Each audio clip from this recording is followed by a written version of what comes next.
Hello again, and welcome to another episode of Stories from Real Life. I'm your host, Melvin E. Edwards. Thank you for joining me for the podcast where personal stories can have a global impact. My guest today is Tami Gaines, the author of the book Preemie Parents 26 Ways to Grow Your Premature Baby. And she's also the founder of the global Preemie Peace Movement. Tami, welcome to the show. Thanks, Melvin. I'm happy to be here. Happy to have you here. November is National Prematurity Awareness Month. Why is that so important? It's important for a couple of reasons. Of course, it's of personal importance to me because the March of Dimes, who really sort of is the umbrella over National Global Prematurity Day and National Prematurity Month, they were extremely helpful when I had the twins in the NICU. Um, and also, one thing that a lot of people don't know is that prematurity over indexes in the brown community. So, uh, Black and brown women are more 3 times more likely to have a premature baby than I'll say the general population, for lack of a better word. But it's always been important to me to raise awareness because the number one cause of prematurity is stress. And as you know, we live in a stressed out society. So Okay. Yes, we definitely do. So, can you tell us first what the peace movement is? It looks like an acronym. So, what is that acronym? it is an acronym. So I detail it in the book, but it's basically, when I had my twins, they were in the NICU immediately and stayed there for a very long time. My son was in the hospital for 18 months. My daughter was there for 4 months.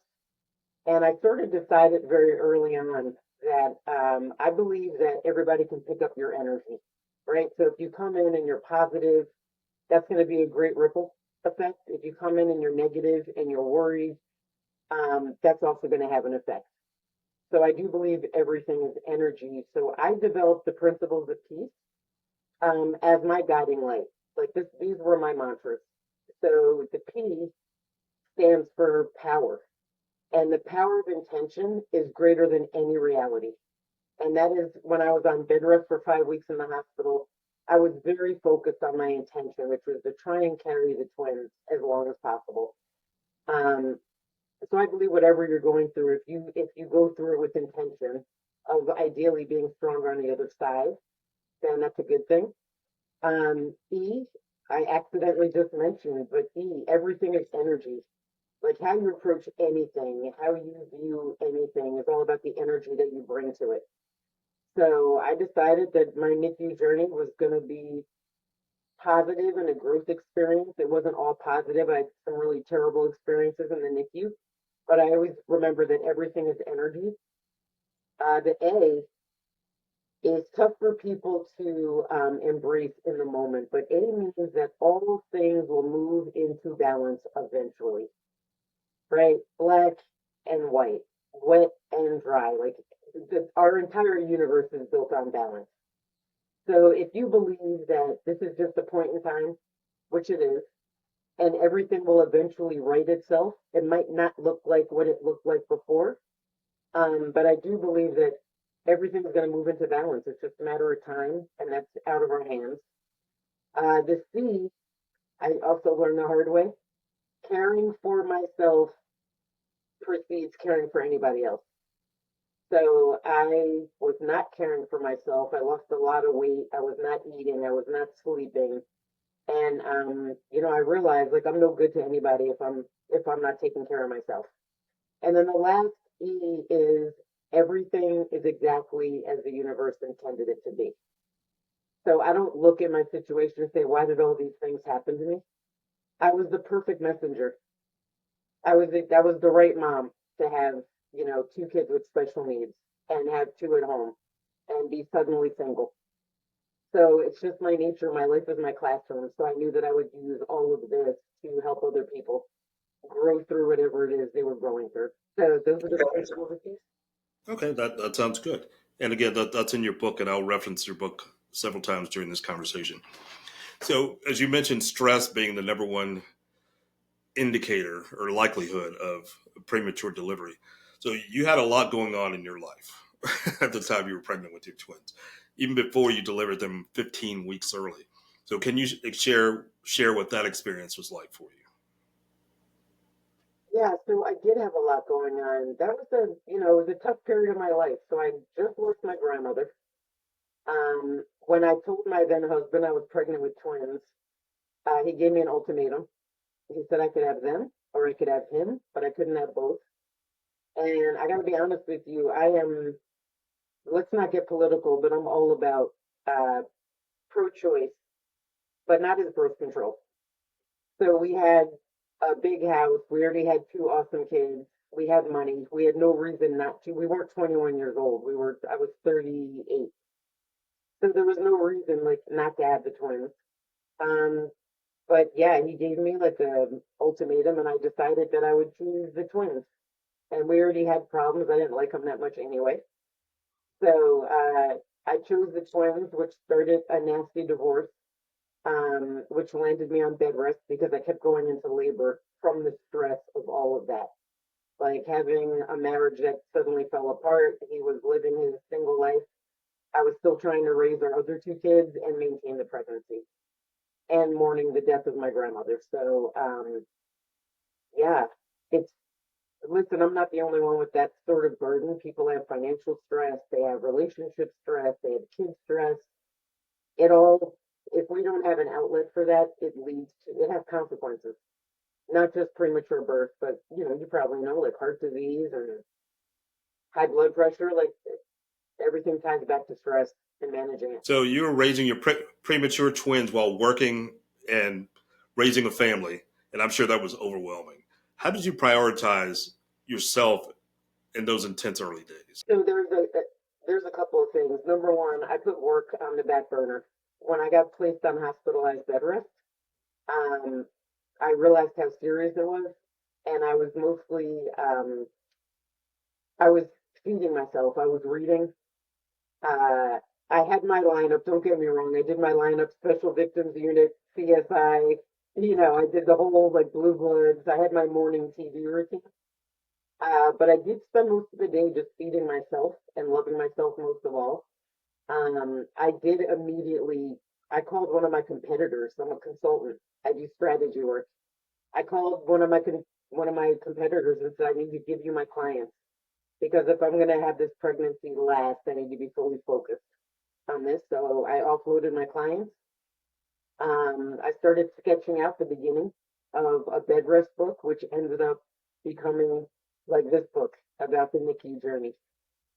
So, grabbing minutes here and there, like leaving the NICU and going for a walk outside, no matter how cold it was, change of scenery, change of mindset. That's all part of self care, I think. Okay, so how did the NICU experience shape your perspective on parenting and life in general? It's interesting when you're in the NICU. I didn't see myself as a parent immediately. Like my role shifted to advocate. So I advocated for my kids, and that is very different than just being a parent. So it's about being on top of like the medical stuff and being on top of. By the way, I was going through divorce, so I'm also back and forth to court.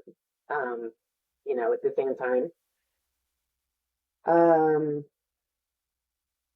it didn't actually change the way I parent. I parent the opposite of what my parents did, and I always have. I just said if I do the opposite, I'll be just fine. So that didn't change. I think I became much more empathetic. I had two at home that were 8 and 5, and they had a brother and a sister that were in the hospital for an extended period of time. So it's an interesting question. I don't think I changed the way I parented. I think I changed the way I prioritized, and my kids became everything. That makes sense. So you've described resilience as, quote, a muscle you can build. What life experiences taught you the most about building that muscle? This 5 months of my life taught me how strong I actually was. So in the course of these 5 months, I lost my grandmother. I became unexpectedly pregnant with twins. My husband left me over my decision to keep the twins. I ended up on hospitalized bed rest, had the twins by emergency C-section. I lost my other grandmother the day after the twins were born. And then I ended up having to put my dog to sleep in the middle of all of this. Like she was just old and it was difficult. So I've been building my resilience muscle, I would say, my entire life, but this is where I really sharpened the tool. I learned how to make sure that things are the way I see things are as they are. They're not better than they are. They're not worse than they are. They're just exactly as they are right now. Um, that is a really important perspective for anybody. Listen, Melvin, whether you're going through a divorce, you're going through, like you got laid off of your job, whatever you're going through, your perspective on that situation is going to make the difference between how you move forward or how you don't move forward. How did your personal identity evolve during and after your preemie journey? And my personal identity evolved because I embraced the fact that the universe, God, whatever you want to call it, chose me. So my personal identity became one of an advocate for not just parents of premature babies, but single moms. I know so many single moms. Um, I just decided my life is going to be my classroom and I'm going to be totally transparent. And if I can help anybody by telling my story, or if I can help anybody through, sharing my own ups and downs, then that is what I was going to do. So I went from not necessarily being in the shadows, but I would say really owning the responsibility of this experience and sharing it out with the world. Okay. So your work blends personal storytelling with business strategy. How has your personal journey informed your approach to leadership and consulting? Wow, that is a fantastic question. I would say when I used to teach leadership, so I do a lot of leadership training and skills building. I've been a business coach to CEOs and COOs. And the one thing that I tweaked is human connection, human experience. It's not enough to stand up in front of a class or a corporate setting and talk about leadership if you can't talk about being an empathetic leader and understanding like who you're leading. You don't need to be best friends with everybody, but having a really clear understanding of who you're leading makes you be a better leader. So I think I probably injected more emotion and personal story into what otherwise was like a really fantastic training on leadership, but now let's get personal about it. Bring your personal self into your leadership style.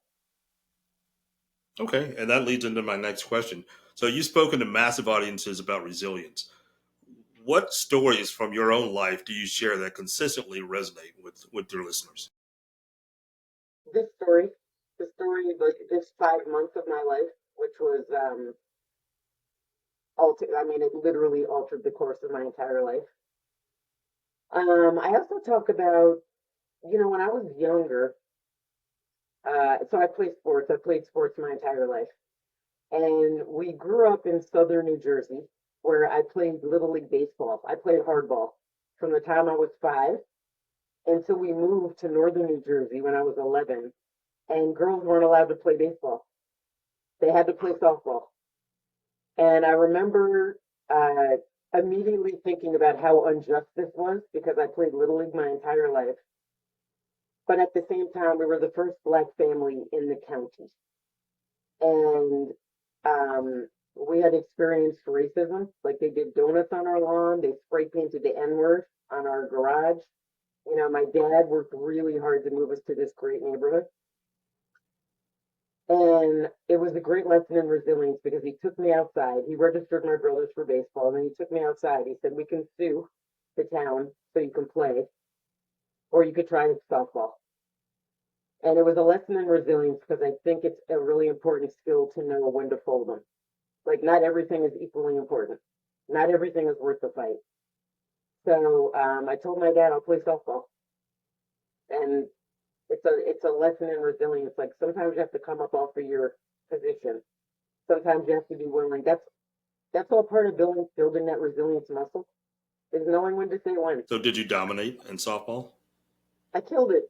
I got full rides all the way through. I got full rides to playing college, which I didn't end up playing because there's no such thing as a professional softball team. But yeah, I dominated and I did it with intent. N- I had something to prove. Not to nice, myself, but to everybody else. nice.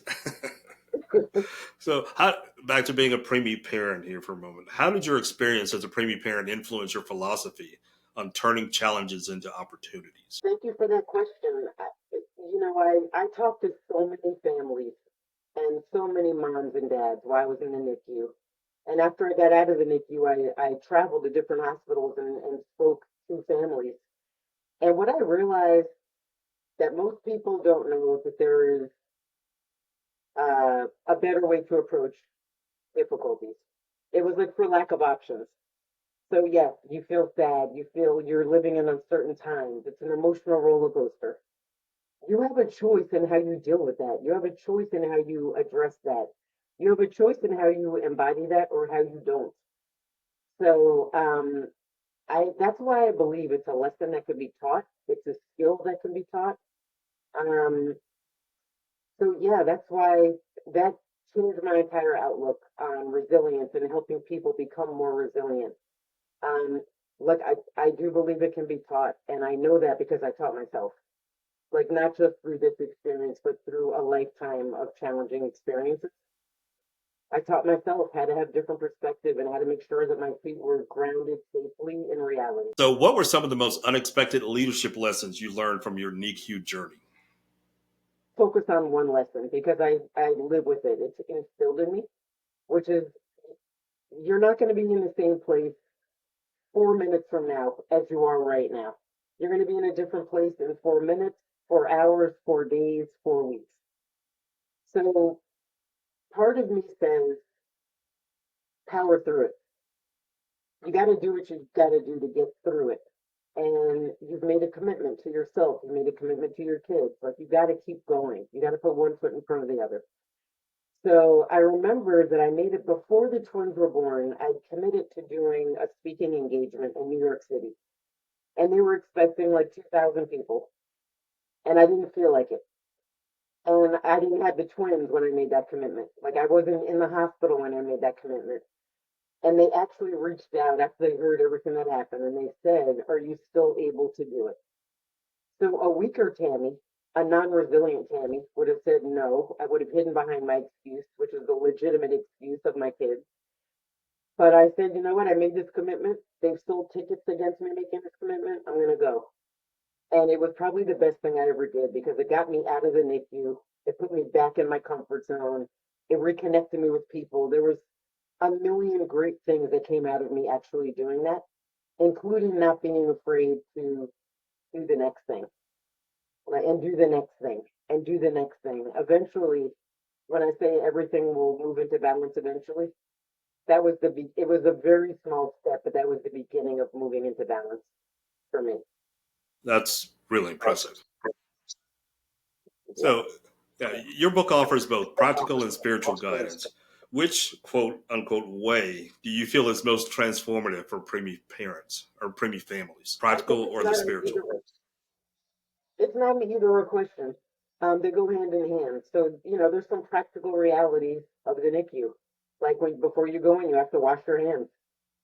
And if for some reason you smell like too much perfume, you got to change your shirt. Like there are some practical realities, but all of that is grounded in spirit. It's all grounded in your intention. It's grounded in love. It's grounded in empathy. It's grounded in um, being a good neighbor. So when I was in the NICU, it was open. There was like 50 babies and their families or their caregivers sitting next to them. You could hear everything that was happening. It was an accidental community, Hmm. which is also a big part of building resilience, having a community that is not always like-minded, but supportive of your journey without judgment. All right. So that's similar to my next question. Many listeners are not preemie parents, but want to support somebody who is. What's the most important thing they should know about that type of a journey? Yeah, unless you've been through it, you can't imagine how difficult it is. Like not knowing if, I mean, when I had the twins, this is my personality. Like, what's the plan? And they said there is no plan. If they live until the end of the week, we'll then start talking about a plan. So for that, they were born on Tuesday. I just had to get to Sunday. And then Monday came and I said, they're still alive. What's the plan? So it was baby steps, little bit at a time, little bit at a time. Um, I learned the extraordinary power of patience and not looking too far into the future. So not sure if that totally answered your question, but it's hand in hand. You can't do one without the other. You can't be practical and apply day to day lessons without being supported spiritually and leaning into that. It's all a faith walk. The entire thing was a faith walk. That all makes sense. So, how can parents advocate effectively in the NICU without feeling powerless or overwhelmed? Listen first. That's the first thing. I would say get off of Google because when you do, so when I was in the NICU, Google search was like sort of a new thing. It wasn't the only thing. There was other ways to get information. But I learned the hard way, like Google, and they said, oh, your daughter has such and such. And I would go jump on Google and it would bring up all this information that had nothing to do with my daughter. So I would say from an advocating standpoint, proceed with no information. Listen to the doctors. You don't have to make any decisions on the spot. I've only had to make one or two, which was like, you want to revive Trey or not? And my answer was yes. So get out of Google, stop asking people for advice, listen to the doctors. I love my nurses and I love the PA, the physician's assistant. They actually know more about your baby than the doctors did because they're there all the time. So I would listen, I would ask questions. I always made sure that somebody was with me in the room because if you get emotional, you forget stuff and things get distorted. So I always asked one of the nurses to be in the room with me so that I could take notes and check back with them afterwards to say, like, did they say this and is this what that meant? So being an advocate, I think, begins with listening and then asking the right questions and not placing blame and being, I'm not saying be a robot, but when you're advocating, it's not time for emotion, which most people, that's why they don't advocate well. They end up in tears or screaming at the doctor, which is, it's out of their control. Right. Okay, you mentioned that after delivering your twins, your daughter stayed in the hospital for 4 months and your son for 18 months. So obviously, even after they get a chance to come home, the preemie journey continues. So how should parents prepare for that next chapter once they get their babies home? So, it's interesting. I updated the book for 2025 and I put an entire chapter in on going home. It's not like when you take a full term baby who has, you spend a couple of days in the hospital and you go home and it's all like visitors and that kind of thing. When I took my daughter home, she was on oxygen and she was on monitors because she had sleep apnea, so she would stop breathing when she fell asleep. Um, she was on meds. I had a nurse that came in um, probably 2 or 3 hours a day. She had feeding therapy, she had physical therapy, she had occupational therapy. Uh, so it's not like you're bringing the hospital home with you basically. You're bringing everything they did home, including their schedule. My son was more difficult when he came home after 18 months. He had a trach. He was on a ventilator. He was oxygen dependent. He was on about 26 meds. He had seizure disorder. I mean, everything that could go wrong went wrong with Trey. And when I brought him home, it was because he had a poor prognosis. They didn't think he was going to make it. And I said, if he's not going to make it, he's not going to make it at home. I don't want him to die in the hospital.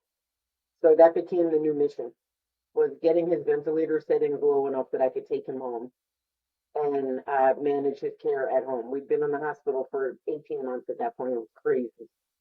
By the way, babies aren't meant to be raised in a hospital. So, um, yeah, the journey continues and it still continues. I spent the summer at Cincinnati Children's Hospital. He's 19 now. The twins are 19. He had another surgery and one last year. So once you're on this journey, um, you have to expect the unexpected. You can't anticipate like, oh, they're home, it's over. So I'm happy to say my daughter, his twin, is an amazing brainiac. She's a sophomore at Rutgers. She's like a science major. Trey's journey has just been very different. Um, he's at a residential treatment facility because his behavior was so bad. He just needed to be managed. And it's also, by the way, building resilience, recognizing when you're out of your league. And he got to be 15, and I was like, this is beyond what I'm capable of. I don't know how to help him. I don't know how to help him thrive. Um, so yeah, that's another part of building that muscle is throwing in the towel and just saying like, I need more help. I don't have these skills.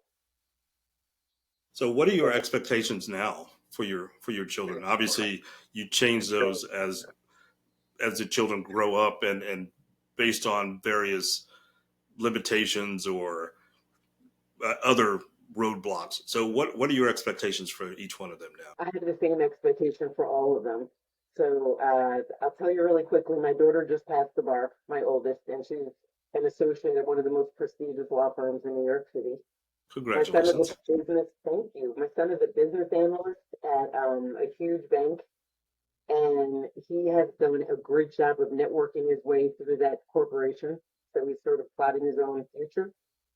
I mentioned my daughter is a sophomore in college. Um, and Trey's on his journey, but I only expect one thing from all of them, which is to be great citizens of the world, whatever that looks like. They've all developed a sense of empathy that they wouldn't have otherwise gotten if they hadn't had siblings with special needs. But I think we all took this experience the same way, which is like we need to give back. We need to treat our neighbors as we would treat ourselves, as we would want to be treated, excuse me. So listen, as long as they're being great citizens and making positive contributions to the world in whatever way that looks like, I am all good. That sounds good. So, looking back, what would you tell your younger self during the early intense NICU months? Okay. I don't know that I would listen. I've always believed that life is a series of the decisions that we make, right or wrong, good or bad. It doesn't really make a whole lot of sense to live in the past. I made a very intentional decision to have the twins, and I already knew what the circumstances were going to be surrounding that. Um, so yeah, I accept it. It is what it is. And the other thing, like the reason I love my kids for a million reasons, but they understand that it is all about the decisions that you make at every step. So I don't think I would have said anything else to my younger Tammy self except stay the course. Like you were chosen very intentionally for this mission. How would you grade yourself? Give myself an A. And I could tell you that I would probably have a different grade, except I already had two kids, so I wasn't a new mom. My heart went out to all the moms that this was their first baby and they ended up in the NICU. I was just grateful that I already had some experience with that. But I'd give myself an A, not just as a parent, but also I felt like I was really supportive of other parents that were in the NICU going through whatever they were going through. Um, and it's that sense of community that I think that helped me build strength on that journey. Like we all knew what was going on with each other's. Okay. So, for our audience trying to find meaning in their own struggles, what's a small daily habit or mindset shift that can make the most impact over time? So I mentioned in the principles of peace that the power of intention is greater than any reality. That is the number one thing I would say is begin each day with intention. So I had affirmations that I read. I had it up on the bulletin board in the hospital room. I read the affirmations. I meditated. I talked to God. I talked to the universe before I started my day. And then I moved through every single day with intention. Like if it was going to be a rough day, like somebody was having surgery or there was a big decision to be made, I would just ask for the sensibility and the objectiveness to make the right decision for my kids. Okay. So I've just got a couple questions left for you. So, what story, either your story or another story that you've come across in the community that you've helped develop, what best illustrates the meaning of resilience for you? Tell you somebody else's story because she was, um, I would say she was the twins' roommates. Like the twins were in isolettes, and then they had a neighbor on the right and a neighbor on the left. So this was the neighbor on the left for the first like 7 months, and her baby was getting sicker and sicker. And one night we were both there late. I mean, it was probably 1 o'clock in the morning, and she was talking to me about their options because now it was decision time about what to do with their baby. So I did a lot of listening and not a lot of talking. I let her get to that decision on her own by just asking questions, like gently asking questions. So the baby passed away, and she asked me if I would come to the service. And it was 2 days after Bria got discharged. So I told her I would come. That was my commitment. And I mentioned before about commitments, but I had to bring Bria with me. So now she has just lost her baby, and I'm bringing my baby, who is basically the same age.